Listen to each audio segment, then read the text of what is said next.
Dober dan, to je N1 studio. Manj kot mesec dni pred prvo obletnico ruske invazije na Ukrajino je vojna v Evropi na pomembni prelomnici. Nemčija je presekala z dolgoletno prakso in bo Ukrajini dobavila 14 tankov Leopard 2A6. Dobava je dovolila tudi drugim državam. Istočasno so tudi ZDA napovedale, da bodo Ukrajini poslale 31 bojnih tankov M1 Abrams.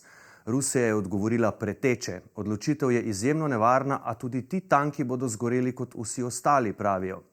Ali lahko to res odločilno vpliva na nadaljnji razvoj vojne? Kijev pravi, to je pomemben korak na poti do zmage. O tem z vojaškim svetovalcem slovenskega ministra za obrambo in nekdanjim načelnikom generalštaba Slovenske vojske, generalmajor Dobran Božič. Najlepša hvala, da ste naš gost. Ja, lep pozdrav.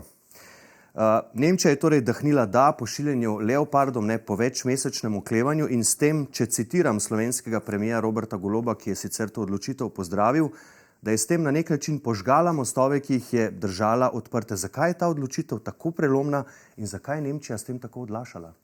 Vsekakor je treba povedati, da je pomembna odločitev Nemčije, da se je odločila za okrepitev ukrajinske obrambe in bo verjetno pomembno prispevalo, da bodo Ukrajinci uspešni pri obrambi Ukrajine. Verjetno je Nemčija to razmišljala toliko časa glede svoje preteklosti in ali si želi oziroma ali je sprejemljivo, da so nemški tanki ponovno nekako na ozemlju bivše Sovjetske zveze in ta vidnost je verjetno zelo pomembno prispevala k temu, da se je zavrtel močen demokratičen proces v Nemčiji, ker so potem vsi sklenili, da je verjetno bolj pomembno, da se ohrani mir in enovitost in celovitost Ukrajine in s tem nekako zaključi in pridemo do mira, kot pa neke breme vojaške preteklosti. Ja, ampak vendarle izjava kanclerja Olafa Scholza je takole, ne bom kar citiral: vsem, kar počnemo, moramo vedno jasno povedati, da delamo, kar je treba in mogoče, da podpremo Ukrajino, a da hkrati preprečujemo, da bi vojna prerasla v vojno med Rusijo in NATO. Zdaj, glede na to in vse, kar sledi, verjetno ni ta izjava morda nekoliko kontradiktorna, morda bi jo kdo razumel tudi na tak način? Absolutno, torej vedno sta dva pola. Eni pravijo, z več orožja prispevamo potem še k večjim napetostim, večjim sporom in krepiti vojne. Drugi pol pa mislim, da tisti pravi, da orožje bo prispevalo k temu, da dosežemo mir v Ukrajini. Jaz mislim, da ta drugi del je pravilen.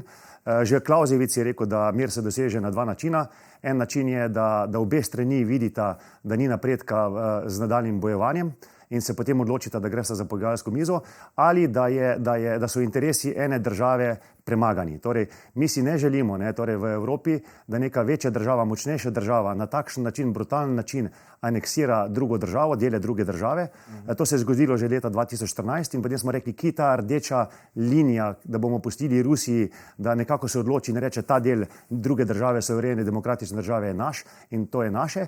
In potem se je zgodil pa še napad 24. februarja in mnenje je, da se Rusija na teh točkah ne bi ustavila in to je tudi kazalo na začetku, ker so rekli, da je Kijev tista glavna tarča in da je treba zamenjati oblast v Kijevu in Ukrajino ponovno podrediti in verjetno aneksirati k Rusiji. Torej, jaz menim, da dobava orožja je tista, ki je pravilna odločitev, ki prispeva k miru, res pa, da je to nek paradoks. Torej, dobavljati orožje, da prispevamo k miru. Da.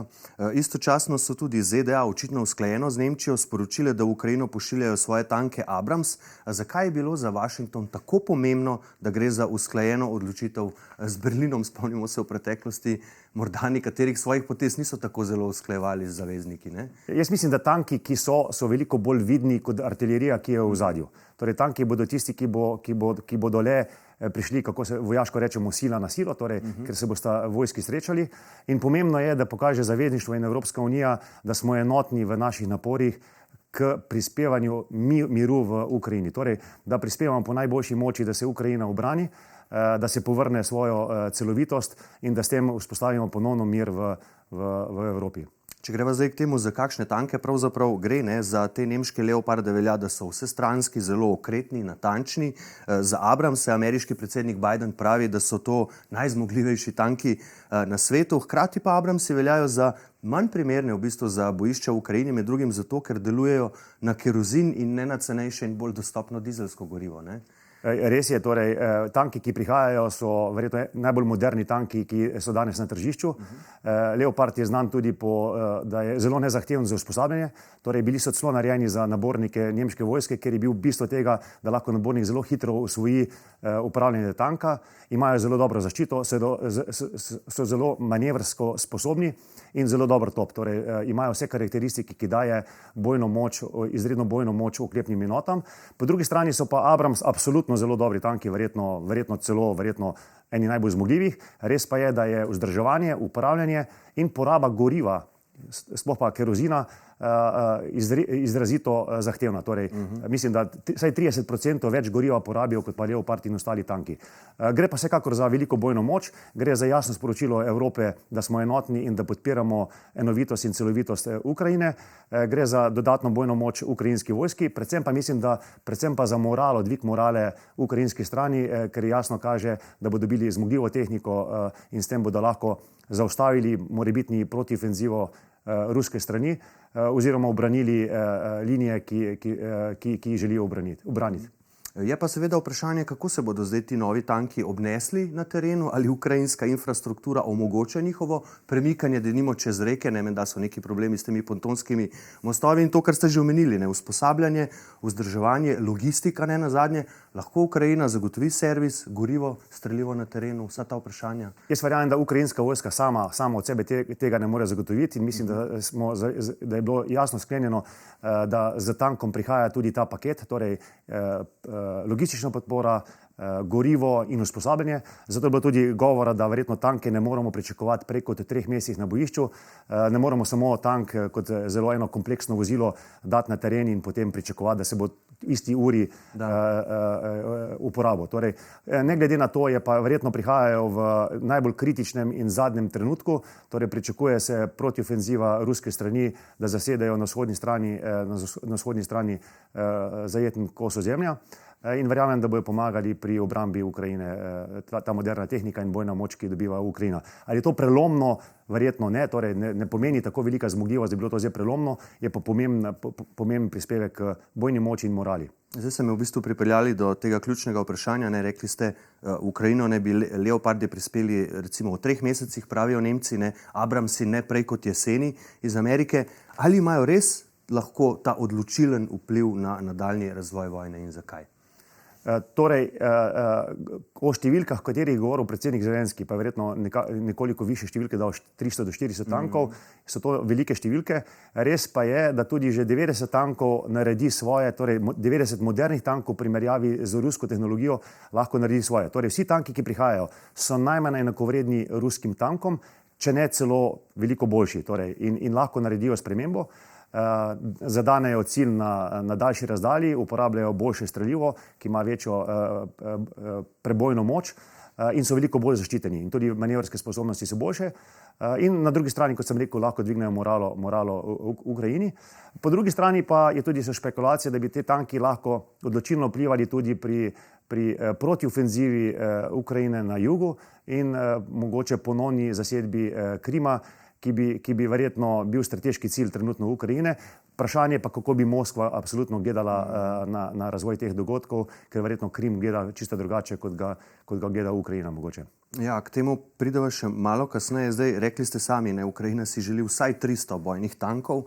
Dobavo so ji obljubile zdaj tudi Velika Britanija, Poljska, Finska, Španija, Norveška, tudi Francija.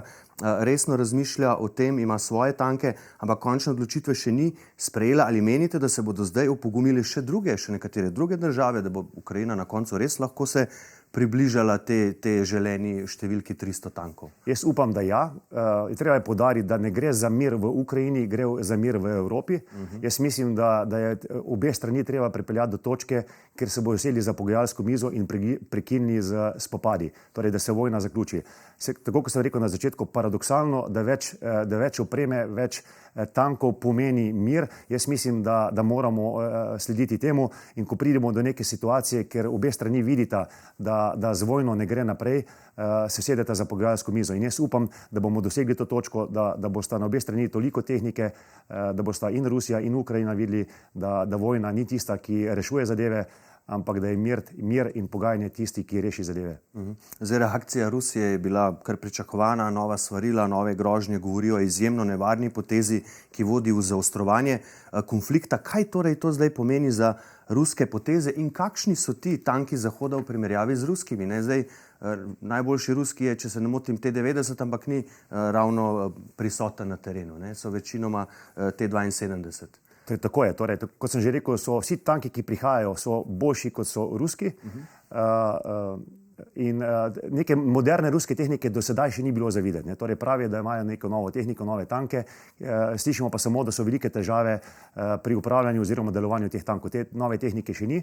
Res je, verjetno Rusija, če pravi, da bo vsak tank zagorel, verjetno, ko tako komentira te grožnje, vidijo, da je to neka zmogljivost, vojaška zmogljivost, ki Ukrajino postavlja v enakovreden položaj Rusije. Pomembno pa pri tem je, da je Ukrajina veliko bolje kot Rusija pokazala, da so bolj sposobni pri manevrskem delovanju, torej in združenem bojevanju. To pomeni tankovskih enot, oklepnih enot, pehote in artilerijske podpore. Torej so boljši pri uporabi vseh treh komponent. In verjamem, da to tudi skrbi Rusijo. In jaz upam, da bo pripeljalo to do tega, kar sem rekel, da boste obe strani videli, da je potrebno vojno zaključiti in preiti za pogajalsko stran. Treba je povedati, da noben vojak, niti na eni, niti na drugi strani ne želi umreti in da najbolj so vojaki tisti, ki si želijo mir.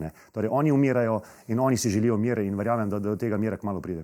Pa ta sporočila Rusije, ki so, kako vi to razumete kot tisto klasično, kar poslušamo že ves čas, kadarkoli Zahod potegne kakšno potezo, svarila, zelo preteča sporočila, ali imajo zdaj ob tem, bom rekel, ob tej prelomnici, če je to prelomnica, dejansko razlog za skrb? Jaz mislim, da ja, in jaz mislim, da tudi Evropa in NATO, zavezništvo in cel zahodni svet mora ta sporočila in jasna sporočila najožjih sodelavcev predsednika Putina imati resno. Minister za zunanje zadeve Lavrov je jasno povedal, da niso več hibridni vojni, da so v vojni z Zahodom. In jasno je bilo tudi povedano, da je to jedrska država in da da ne more izgubiti. Mi nikoli, verjetno Zahod ni govoril, da bi kdo moral izgubiti vojno. Jasno je bilo povedano, da je celovitost in ukrajinska celovitost je tista, ki je pomembna in da je treba prekiniti vojno in iti v normalna pogajanja, da Ukrajina doseže tisto, kar si želi in da tudi, verjamem, rusko stran slišimo njihove težave in da pripeljemo do mira.